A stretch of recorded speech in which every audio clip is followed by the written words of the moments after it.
8 വർഷം മുമ്പ് നടന്ന നെടുമങ്ങാട് വിനോദ് കൊലക്കേസ് തലസ്ഥാന ജില്ലയെയാകെ നടുക്കിയതാണ്. സ്വകാര്യ ആശുപത്രിയിൽ ചികിത്സയ്ക്കെത്തിയ സുഹൃത്തിന് കൂട്ടുപോയതായിരുന്നു വിനോദ് എന്ന യുവാവ്.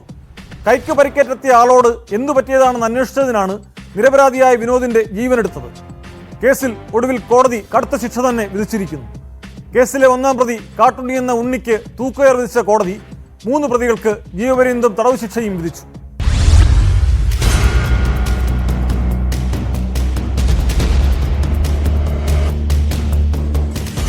നെടുമങ്ങാട് വിനോദ് വധക്കേസിലെ 1-ാം പ്രതി പരവൂർ സ്വദേശിയായ ഉണ്ണിയെയാണ് കോടതി വധശിക്ഷയ്ക്ക് വിധിച്ചത്.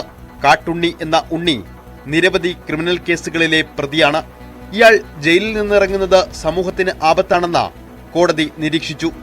കേസിലെ 3, 5, 6 പ്രതികളായ കരിപ്പൂർ മഞ്ച സ്വദേശി കണ്ണൻ, തൊളിക്കോട് മടത്തിങ്കൽ ഹൌസിൽ രജിത് ബാബു, വലിയമല ശാന്തിഭവനിൽ ശരത് കുമാർ എന്നീ പ്രതികൾക്ക് ജീവപര്യന്തം കഠിന തടവ് വിധിച്ചു.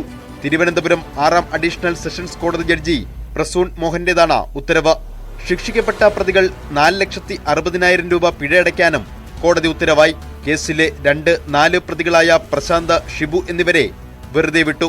വിനോദിന്റെ മാതാവ് ശ്രീകുമാരി, സഹോദരന്മാരായ ബിജു, വിനീത് എന്നിവർക്ക് പിഴത്തുകയിൽ നിന്നും 4 ലക്ഷം രൂപ നൽകണം. കേസിലെ 29-ാം സാക്ഷി അനസ, സംഭവത്തിൽ പരിക്കേറ്റ 1-ാം സാക്ഷി ഷാനവാസ് എന്നിവർക്ക് 20,000 രൂപ വീതം നൽകാനും ഉത്തരവിൽ പറയുന്നു.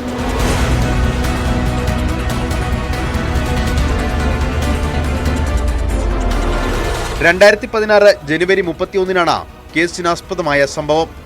അനസ് എന്ന യുവാവിനൊപ്പം നെടുമങ്ങാട്ടെ സ്വകാര്യ ആശുപത്രിയിൽ എത്തിയതായിരുന്നു സുഹൃത്തുക്കളായ വിനോദും സാഗറും ഷാനവാസും. അടുത്ത ബാറിൽ നിന്ന് മദ്യപിച്ച് അക്രമം ഉണ്ടാക്കിയതിനെ തുടർന്ന് പരിക്കേറ്റവരെയും കൊണ്ടാണ് പ്രതികൾ ആശുപത്രിയിലെത്തിയത്. ഒരാളുടെ കയ്യിലെ പരിക്ക് കണ്ട എന്തു പറ്റിയതാണെന്ന് അനസ് ചോദിച്ചതാണ് പ്രതികൾക്ക് വിരോധം തോന്നാനുള്ള കാരണം. തുടർന്ന് പ്രതികൾ ഇവരെ ആശുപത്രിക്ക് പുറത്തേക്ക് വലിച്ചു കൊണ്ടുപോയി ആക്രമിക്കുകയായിരുന്നു. വയറിന് കുത്തേറ്റ് തിരുവനന്തപുരം മെഡിക്കൽ കോളേജിൽ ചികിത്സയിലിരിക്കെ അടുത്ത ദിവസമാണ് വിനോദ് മരിച്ചത്. ഗുണ്ടാ സംഘങ്ങളായ പ്രതികൾ അടിപിടി, ലഹരി വിൽപ്പന അടക്കമുള്ള കേസുകളിലും പ്രതികളാണ്. പ്രതികൾക്ക് കടുത്ത ശിക്ഷ ലഭിച്ചതിന്റെ ആശ്വാസത്തിലാണ് വിനോദിന്റെ കുടുംബം. കേസ് വന്നിട്ട് 1-ാം പ്രതിക്ക് തൂക്കുവിധിയാണ്. ബാക്കി എല്ലാവർക്കും ശിക്ഷ കൊടുത്തിട്ടുണ്ട്.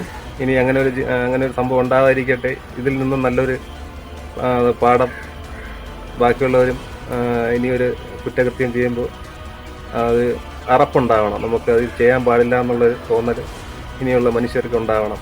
ഇനി ഇതുപോലൊരു സംഭവം ഇനി ഉണ്ടാവാതിരിക്കട്ടെ എന്ന്.